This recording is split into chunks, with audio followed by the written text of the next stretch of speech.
100-degree range. Yeah, your eyes opened up too. Traditionally, normal tire temps are like 220, 240, something like that. Yeah, you're cooking at 300. Yeah, you're cooking at 300 is right. So there was a lot of concern at the drivers' meeting about those tires. And not that Hoosier makes a bad product. They make a fantastic product. But the teams are just pushing those tires so much harder here to try to find the grip, to try to find speed, and ultimately then the trade-off is longevity when you do that. So there was concern about that, and there was some reluctance from the series because, hey, you guys know how to do this, but you're going so fast here that Jack McNally finally relented and said, all right, we will adjust it and we will give it to where we have some competition cautions for the sake of safety. We will give you a chance to cool down the tires. If you're concerned, to come in and look at them. If we do not have a caution that's organic every 30 green flag laps. So we'll keep an eye on that. It's been a concern here for the weekend, but the good news is the sun's setting, so the temperature should be lower in that sense, so that certainly should help things, but never know. And I have to applaud Jack and company for making that call. It was a hard call to make, Russ, because it has an effect on competition, but ultimately it's a safety thing to where they're going to sit there and try to make those calls. And for maybe a little bit more on that or something else, let's head down to Amanda Busick. Well, you talk about the temperatures falling here. The ambient temperature is currently 83 degrees, but make no jokes about it. Tire strategy is going to be key here tonight, especially in those last 25 to 30 laps. I talked to Daniel Silvestri ahead of this race, and he has one mission, and that is to have a good drive here tonight. To him, that means being fast out of the corners, especially in turn number 2. And as you guys heard in driver intros, Daniel's a very popular man around these parts. He's about 80 miles away from Great Falls, Virginia. He is a hometown favorite here tonight. As he races in front of his friends and families, he might just pick up his first CARS Tour victory here tonight at Dominion Raceway. Thanks, Amanda. And yeah, I think the Daniel Silvestri fans would like that. Would you not? I think a few of them would, maybe. But I know there's some Mini Terrell fans here, too, that would like to see him get his first one. Okay? And it's hard to believe, Russ, but the other guy in the front row, are there any Mike Looney fans here that want to see him go to Victory Lane? When I tell you that I saw Mike Looney decals all over cars in the parking lot, you weren't lying? I saw decals all over every car in the parking lot. I want one. Just so I can fit in, that's all. Yeah, exactly, yeah. I got decals for everybody on the car, so I might as well fit in, right? There you go. Oh, we got some youngsters down there. Got those pink checkered flags. Look at that. That's always a good souvenir to take home, yes. And the cool part is, after the race, when everything kind of gets done and we're done racing, some of the teams do stick around. And with if they do, you're able then to go get those checkered flags autographed by some of the drivers. So that's kind of a cool thing as well. Absolutely. And growing up, that's really what it's all about. The youth coming to the track, grabbing a signature that you can take home, that you can look at, and 10, 15, 20 years down the road, you end up having a NASCAR Cup Series driver's autograph on your flag, and you have an amazing story to tell. Because, Tony, we've seen people come and go. We've seen people come and go since we were young, and even in the past 5, 10 years, someone in this field has a real shot at going to the very top, whether it's in the Cup or whether it's F1 or whatever direction they want to go in. And now we have them in this intimate setting with a beautiful sunset. How can you not be romantic about short track racing to get that autograph, especially for the young ones? I love you, man. So romantic. Man, I wouldn't want to be anywhere except right here with my buddy Russ Wiles. Have you hit the bar yet, or is that later? No. Okay. Oh, my beverage is still non-alcoholic. I promise. I think. Now the other bottle around here, I'm not going to testify to, and nonetheless, but. Either way, we are, I guess we're getting ready to set to go here. So we're going to figure out what we got rolling and make sure everybody's set to go. And, Russ, we're not too far away.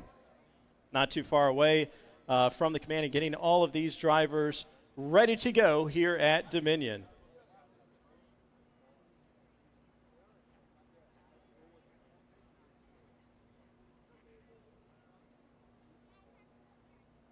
So the field, as we take a look at some of those watching on TV, one of the guys to watch out for is there on the screen. We'll talk a little bit more about that here in just a little bit as we get set to introduce you once again to the field quickly from the back to the front here at Dominion. Starting in the 22nd spot, car number 90, it's Terry Carroll. Tis inside the 41. Say hello to Tyler Matthews. Outside, row number 10, number 8 is Rusty Skews. And the black number 4 is Jonathan Findley. It's all those free T-shirts. That's what that was. Yeah, the Findley fans are out in force. Starting 18th in the number 99, Bahama, North Carolina is the home to Lane Riggs. Starting in the 17th spot in car number 17, it's Joe Valento. Starting 16th in the number 95, give it up for Sam Yarbrough. And to his inside, the number 91 is Ohio's Jonathan Schaefer. Starting 14th out of Delphi, Indiana, the first of 2 81s in the field, it's Sam Butler. And to his inside, the white number 2 is Brandon Pierce. Starting 12th in the 08, we saw him on screen a moment ago, as former series champion, Deke McCaskill. And starting 11th in the number 1, it's Craig Moore. Starting 10th in car number 22, a 2-time series champion, is Bobby McCarty. Starting 9th out of Fredericksburg in the Junior Motorsports number 88 from Jones Utilities, it's Fredericksburg's Connor Jones. Starting 8th out of Manassas, Virginia, in the number 24, say hello to Mason Diaz. To his inside, defending series champion, then the number 14 is Jared Fryer. Starting 6th, then the number 44, say hello to Justin Johnson. And starting 5th, the most recent winner on the Solid Rock Carriers CARS Tour Radley, Texas, the number 4 is Caden Honeycutt. Starting 4th out of Alabama in his tour debut, another JJR ride, it's Grant Thompson. And starting 3rd, also out of Manassas, Virginia, the white and red numeral 81, it's Minnie Terrell. And starting 2nd out of Great Falls in the Sellers Racing number 97, it's Daniel Silvestri. And on the Hedgecock Racing pole position out of Catawba, Virginia, in the HarrisonsWorkwear.com number 87, yes, the one, the only, Mike Looney. And now we've introduced you to the drivers. Let's head trackside, where Jacqueline has a special guest to get this party started. Thank you, Tony. And as we all know, we wouldn't be here today in short track racing without the sponsors that support us week in and week out. So without further ado, from Radley Chevrolet, we have a dealer principal, Mr. Jonathan Pittman, is going to be giving us the most famous words in motorsports. Go ahead and get us kicked off for tonight. Drivers, start your engines!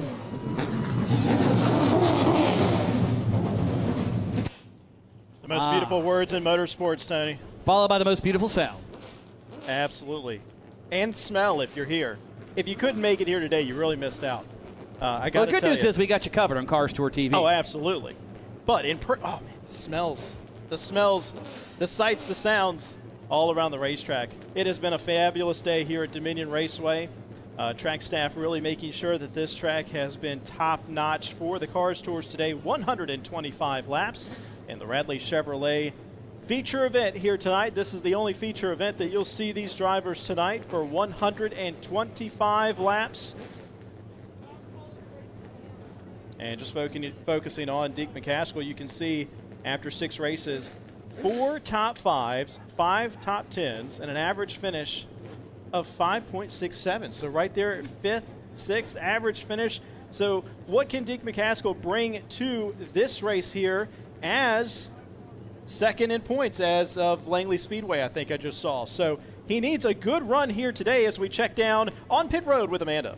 Well, you talk about smells, and someone that wants to smell victory again is Jonathan Findley, who won here last year. I talked to him ahead of the race and what his tire strategy might be. We said he didn't have a tire strategy last year, and he's not going to have one here tonight. He said he won by letting the car come to him, especially in that back half of the race. He's going to take this strategy and approach here tonight. Well, that sounds like a pretty good approach. He told me basically the same thing, that this thing he didn't expect to qualify well.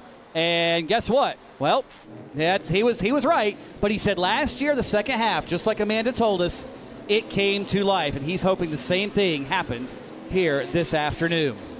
Well, you know, Tony, we were talking earlier about the tire, not a situation, but just the tire for this weekend. You get 2 sets for the weekend. So these drivers are not planning on making any type of big-time decisions when it comes to tires during this 125 laps. And, Tony, correct me if I'm wrong, it needs to be damaged or flat or damaged. Flat or damaged before you can replace it. So take a look at the point standings here. Bobby McCarty, 167 points, and Deke McCaskill only 1 point behind, Tony. And that was after Bobby had a very dismal effort at Langley, was the last car running on the racetrack.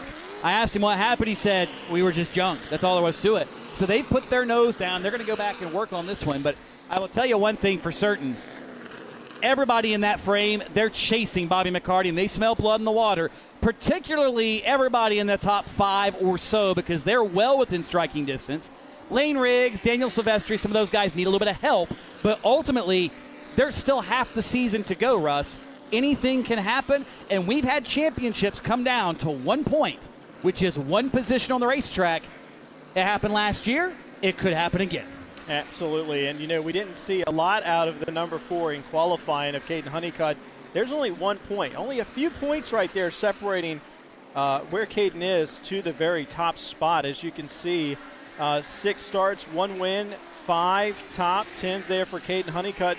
Justin Johnson's right there, but look at the laps led. Look at the big difference. Caden Honeycutt, 169 laps for Caden versus the 22 of Justin Johnson. But you know what? Only the last lap is the lap you need to lead. The last lap's the lap you need to lead, but Honeycutt led basically 2 races. He led half a Caraway and got beat on a late race restart by his teammate, Justin Johnson. He led all of Langley, and that's where that all comes from. All those laps led have been in the last 2 races. All the other stats pretty much equal, shy of wins, and that's why Caden Honeycutt is leading the RNS Race Car Rookie of the Year points, as you see on the big board. And for that matter, he's up in the top 5 in championship points as well. But Silvestri, Butler, Jones, Valento, all going to take a stab at it here this afternoon. And all it takes is 1 hiccup from Caden Honeycutt, and that rookie class can be just as tight as the overall standings before here this afternoon. And Daniel Silvestri is such a wheelman. You know, I think that you might find something there in that driver, the number 97 here today. So fast in practice. Right there on the outside pole in qualifying. I mean, he's really in the best position right now to have a good run here today, but it is 125 laps, so you can't expect a whole lot in the first half, but you want to be consistent. Consistency is key as the field begins to double up here on the front straightaway. That means we are not very far away from a green flag here this afternoon. Oh, boy. We've been looking forward to this one since it's been on the calendar, as has Silvestri, Looney, and a number of others. A lot of different players the front of this field, Russ, than what we've normally seen. The weather currently starting to cool off, 81 degrees Fahrenheit, a slight breeze in the southwest, humidity bearable. That's the key here. So we're going to be making some power on this high grip Dominion Raceway here this evening and this afternoon. Yeah. By the way, if you're watching on social, want to say hello to you. There's Mackie Cole saying hi. Brian Foster cheering on Grant Thompson. Cindy Carroll saying be safe, Terry Carroll. Stephen G saying go Mike Looney. Kenny Bradshaw's up in Michigan. Brian Dave from Rougemont, North Carolina. Folks, we're going to give you 25 laps of this one on social or so. If you like what you see, head to the address on the bottom of your screen as we get set to go for the green flag in this one. 125 laps in the Radley Chevrolet 125. Slowly, the Solid Rock Carriers pace car will lead the field through turns 3 and 4. Mike Looney will control the field through the KRC Power Steering Restart Zone. The green flag is out, and the Radley Chevrolet 125 is underway. And we've got big problems already. Sam Butler, Deke McCaskill, somebody appeared to not go on the start, and Deke McCaskill's shot at this one is done before it even got started. That car, the right front is locked up. The body panel's underneath of it. Mercy me. That is not what Deke wanted. And every driver to a T, said Russ, qualifying matters. Deke started back in 12th, and clearly whatever happened immediately in front of him.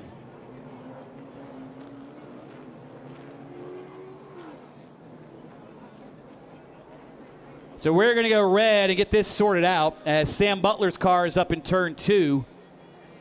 And what would have now? I'm going to go back a little bit here. I'm looking on the racetrack to bring you up to speed. Bobby McCarty told me earlier. He said we changed the transmission earlier today. The shifter was broke. I had to yank it in the gear, almost smashed my hand at a bunch of stuff. I didn't see exactly what happened, but it's possible that Bobby or somebody else may have missed a shift, and that could have been what happened. We'll wait and see if we have a replay on Cars Tour TV to determine exactly what did occur. But Sam Butler's race is over, and there you see Deke McCaskill down on the pit lane, and I think Amanda may have made her way there. Amanda, that is not a good look down the Deke McCaskill pits. No, it is not a good look. As you guys can see the damage here. I'm going to stand by and see if we can get a word from Deke on that start on what happened from his perspective. But as you can see, the team ran over here in disgust, and I imagine that might be exactly what Deke is feeling as well. I would imagine so, as, you can see him there trying just to get the hood pin bar loose. Deke's unbuttoning the helmet, and that means, unfortunately, it's usually terminal for the H&L Logging Wadeland Geospatial crew. And, man, Russ, you hate to see that, especially to a guy like Deke who's been so close to winning this year so many times, and to have it taken away, turn 1, lap 1, that is simply not what you want to see for anybody, much less a guy like Deke. Yeah, absolutely nowhere to go there on the outside of the racetrack. You know, you're doubled up 2 by 2. I think we'll see the restart. And the whole top line did not even go. Oh, it looked like Grant Thompson is the one that may have missed a shift. Yeah, absolutely. The youngster making his first start, a rookie mistake, stacked them all up. And ended Deke McCaskill's night. I think he ended up with the worst part of it. Well, obviously Sam Butler as well, as he stopped over there in turns 1 and 2. And I think you'll see a better view here as the field really gets bottlenecked here on the top side of your front straightaway.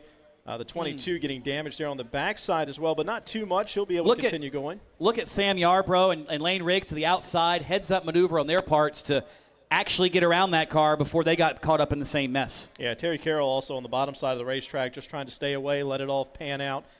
Tough break for the 08. That's not going to be a good as far as a points position as well here for the 125. Not at all. By the way, if you're watching on social media, hit the share button. Tell us where you're watching from, who you are cheering for. Hopefully, if you're a Deke McCaskill fan, that you can stay around and hang out for this. Oh, Tyler Matthews and Terry Carroll. That explains why we saw Tyler Matthews come down pit road and the damage on his Hawk McCall Motorsports number 41. So I wonder what he was coming in for. And now we know because there was contact in turn 1. Here it is one more time.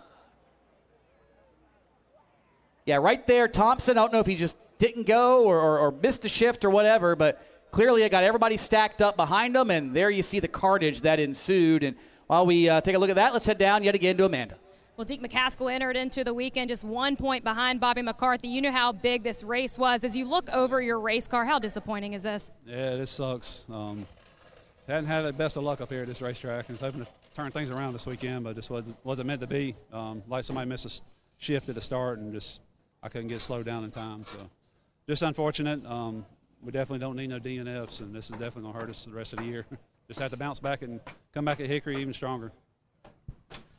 Tough break for Deke McCaskill, and you can hear the disappointment in his voice, Russ. You can see the team there peeling away what remains of his 08 Chevrolet, and Deke didn't even break a sweat. I mean, didn't even see a bead of sweat on his brow. And, it was a run by McCarty that was similar as far as result at Langley that put Deke as close as he was in the championship.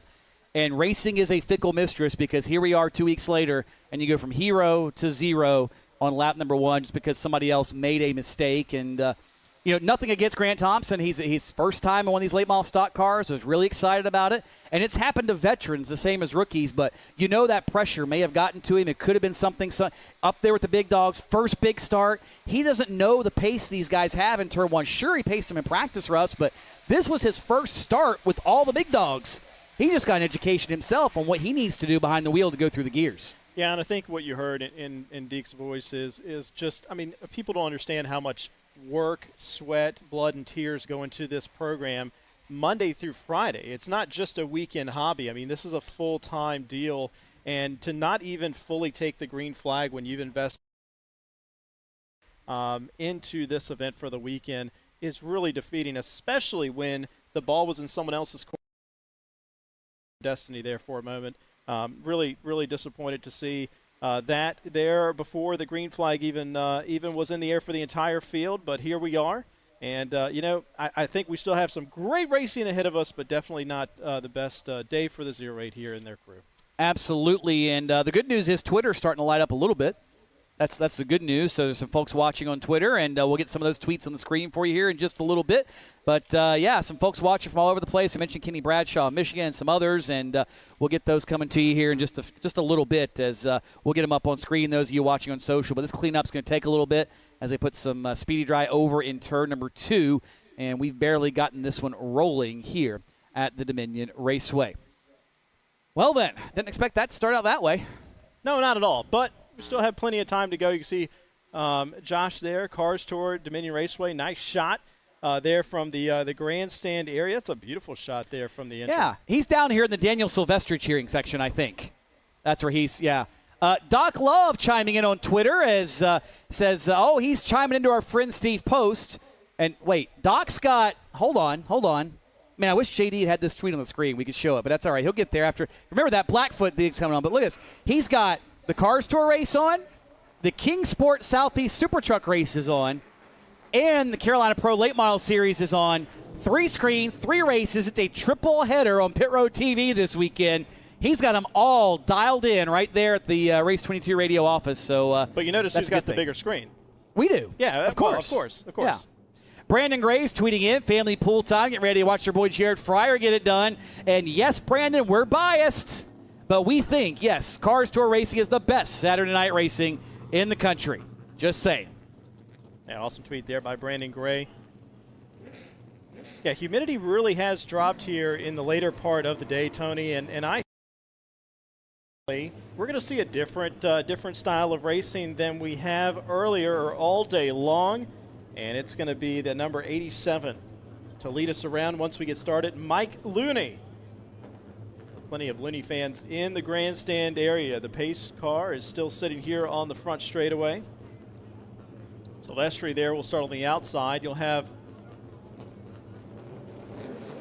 as the pace car continues to roll off here, looks like we'll be green flag racing here in just a moment, Tony. And I believe Amanda Busick may have caught up with somebody else involved in that incident. Amanda, what you got? Yeah, one of those casualties is the 41 of Tyler Matthews. I just talked to his team. They are planning to get back into this race, just working on a little body damage and should be ready to go. Well, that's good news. Well, it's not good news you're involved in it. And there's Lee McCall in that gray Performance Center Racing Warehouse shirt. Lee, a longtime PRW supporter, and they got some pretty fast cars. He knows how to make them work as well. And, man, this is not the way you want to start it, but guess what? If all you get's a door ding out of it, it's not the end of the world, Russ. We can survive a door ding. And then we're starting in the back anyway. So as far as that goes, not a lot track position lost. Yeah, I mean, this track is a bit more aero sensitive than some of the other tracks, but I would rather have that damage there on the driver's side than the front end or the rear of the race car. So we should be able to get that car back in the field and back up front here in no time.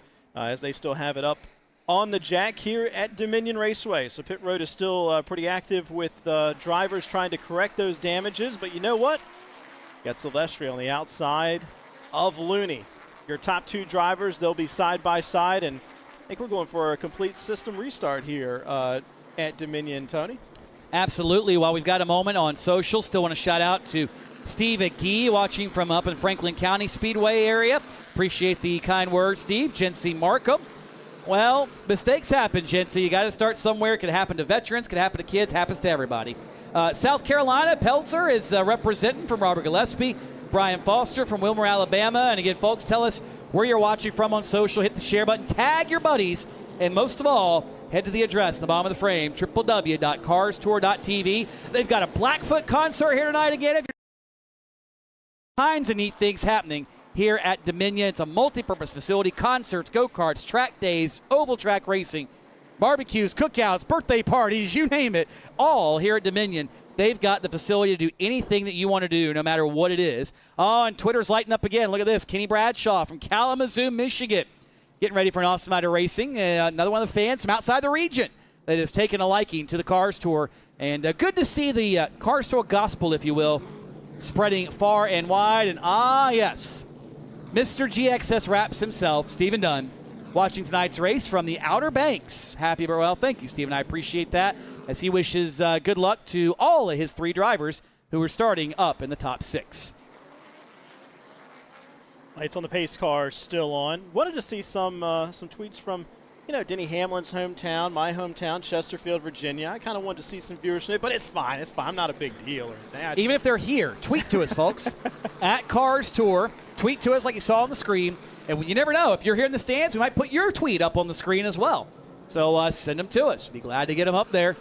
As the field's still under caution. Race control just radioed down to a couple of the spotters to say, give us a thumbs up or a thumbs down to tell us how the racetrack looks.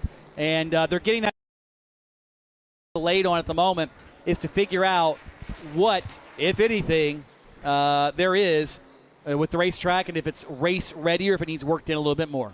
Down in turns 1 and 2, the one thing that Silvestri is not going to like is you can see the stage right is basically about 50 to 75 foot of it is in that top side of groove where he's going to be racing. Mike Looney's got a clear shot on the inside of that racetrack, which is one strip that he has to go through. So Silvestri's probably, his spotter's probably up there like, no, we're not good to go. And Mike Looney's probably like, yeah, man, we're ready to go. So you're going to have different opinions. The track down there is ready to go. You can see the Truck and Thunder safety truck is back over there. I'm positive for all the drivers on the outside. So here's a funny one for you, Russ. So one of the cool things that the CARS Tour does for the Lucas Oil Touring 12 is one of the perks of the program. There's all kinds of perks. But the perk that probably is the most apparent on race weekend, as a member of the Lucas Oil Touring 12, your team gets a free case of beer. Jared Fryer just keyed the radio and asked the team, did you get the case of beer from the CARS Tour hauler? I'm going to need it. He may need more than one case, that's for sure. Well, we only give him one. He can buy the second one. He can go to 118 Bar and Grill here at Dominion and grab himself as many as he possibly would like. Well, the Truck and Thunder safety truck is actually over there in turn 2 now, looking at the bottom side of the track. So I'm not sure if drivers saw something else meandering out of turn number 2, but it looks like we're all clear now as the safety truck is getting its hind end back to the infield. So it looks like we might be good to go now, Tony, as the lights on the pace car are still on. And still remember, this is a complete restart. We haven't even completed a lap yet. As race control just said track is clear. Everybody said no debris. So we will get the 1 to go signal this time. And it is a complete restart yet again. No laps have been completed.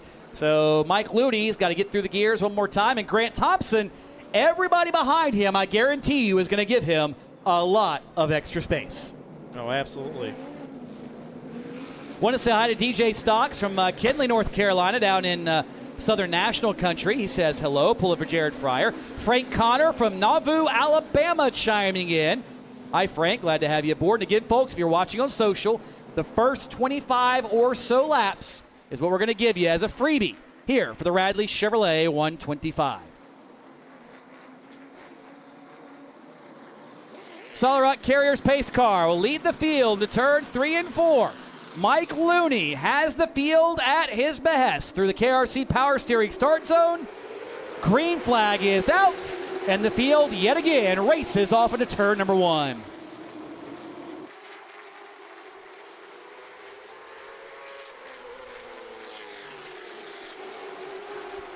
Up front, new leader, lap 1, Daniel Silvestri to the point. First lap led in the Solid Rock Carriers CARS Tour career. And of note, Grant Thompson, another bad start. That's bad news for the teenager out of Alabama. He's got to get that thing up to snuff quickly. It's all part of the learning process, but guarantee you he did not like what he learned that time. Yeah, Silvestri up on the wheel as he tries to put some distance between himself and Mike Looney. Looney's now got some pressure on the inside. There's a solid battle for second, heating up all 4. That's Minnie Terrell underneath the former Martinsville 300 winner, and Mike Looney and Terrell trying to hang that left front on the yellow line down the back straightaway. And Minnie Terrell, ooh, he gave a hip check to Mike Looney that time. Terrell up to second. Contact now for third. Caden Honeycutt, and he has caved in the right front fender on that Ford. Yeah, Findley's got a little bit of damage there to the right front of that machine as he drifts up the racetrack. He'll have pressure down on the inside. It's the number 14 of Jared Fryer trying to take a spot here. Oh, man. People wonder if you can race at Dominion Raceway. They say it's got so much grip you can't pass. Hogwash. Yeah, you can pass. Look at this. This is great racing here in the first 5 laps. Absolutely. You've got him stacked up too wide there. Turns 3 and 4. Findley's going to let it go and slide back into line. And that's some good racing right there. So Honeycutt settles in here in position number 5. And again, some damage to that right front fender. We'll keep an eye and see if that has any effect on his race car as the race continues to soldier on. But move Fryer up to P4, and, well, things finally are starting to settle down. That was a lot of jockeying for position in the early laps as we continue to watch this fight for about 4th on back with Jared Fryer and company. Yeah, absolutely. Trying to create some distance right now. I don't think that damage is going to hurt too much. You know, you heard a lot of drivers talking about the aero advantage here at Dominion Raceway. I'm not really seeing a disadvantage right now unless he is actually that fast. Daniel Silvestri continues to lead up front, and he's starting to open up a little bit of a gap over this guy. Minnie Terrell back in second, Mike Looney in third, and Mike Looney has learned very quickly, Russ, pacing yourself is important. He's told me a couple of times, I'm not a guy that likes to do that, but I've learned it's what I have to do if I'm going to win these races. He just barnstormed through the field to Hickory, started to get caught late, got caught up in lap traffic, in an accident, ended his night. And he hasn't had a chance to really portray what he's learned. We'll find out if he can here this evening. Meanwhile, further back, this is the fight for position number 10. Craig Moore now has it. Connor Jones lost it. And Jones has lost a couple of spots here since the start of the race. He ended up starting the night in 9th spot, now back to 11th. Yeah, I'm not sure the handling of that car is really cooperating. We saw earlier he was truly hooked up. You're not really seeing that right now. I'm not sure if it was the temperature dropping or what with that race car. Something's not agreeing, and you can see him trying different lines. You saw the weight transfer there in the middle of the back straightaway. He's really trying to keep that car facing the right direction here at Dominion. Well, he's got it going forward. That's what matters. If you're watching on social, we're halfway through this free preview, and oh boy, some damage there on the Bobby McCarty car. As he's got a hornet's nest in front of him with Grant Thompson, Justin Johnson, and I saw Mason Diaz there in the middle of that one. Those guys are nose to tail and on top of one another. Again, that's for positions number 6, 7, and 8 as they make their way into turn 3 now. Yeah, Grant Thompson there on the bottom side of the racetrack has a rear view mirror full of the entire field, it almost seems like, and really sticking to the bottom side of the racetrack, not going to let them have it easy to the inside. You know, one thing that Grant's teammate Caden Honeycutt told me in the first few races, he said, I raced down south where Grant Thompson raced. He said, the pace of these races is unbelievable. Everywhere else you can run 70, 80% and be fine till late in the race.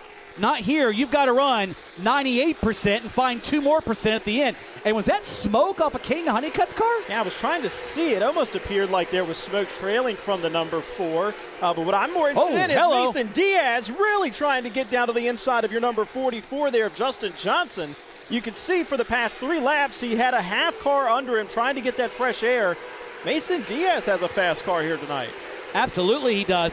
He has a brand new race car. It was a rolling chassis on Tuesday.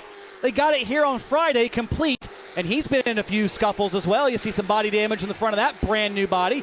Nonetheless, starting to move his way forward now, being scored at position number 8.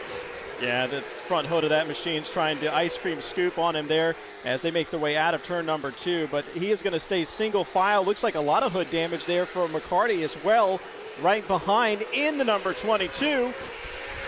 And again, Diaz, you saw him peek out again there on the front straightaway. Yeah, he's trying. And look at that. McCarty's hood's bowed up. Diaz's hood's bowed up. Hey, everybody's just kind of chilling right now. That's the good news. And the other thing, too, if you're just joining us on social, we mentioned the drivers meeting. There was some concern about tire temps. These drivers, with the amount of grip, the amount of load that they're able to produce here at Dominion. Some of the teams said we really need a chance to cool the tires. What are you going to do? And Jack McNally relented and said, fine, I'll give you a competition yellow every 30 green flag laps just to cool the right front tires off. Some teams hated it. At the end of the day, it's all about safety. And one of the guys that's probably going to hate that is this guy, Daniel Silvestri. We said we were going to give you the first 25 laps. We'll give you to the first 30. We'll give you to the first competition caution. Is that fair? That's a good idea. That's a good idea. We'll do that for you. You know, Silvestri's really been a wheelman during this entire process, but Vinny Torello, I mean, you've got to look at the pace of both drivers. I mean, you almost see Silvestri trying to pull away, and you got to ask yourself, I mean, how much is he saving for the back end of this race? I mean, this is a very long race, so you could possibly see a big fall off here, especially in the next 50, 60 laps, if they did not time that tire run properly. Yeah, I'm looking at lap times. Fastest lap of the race right now.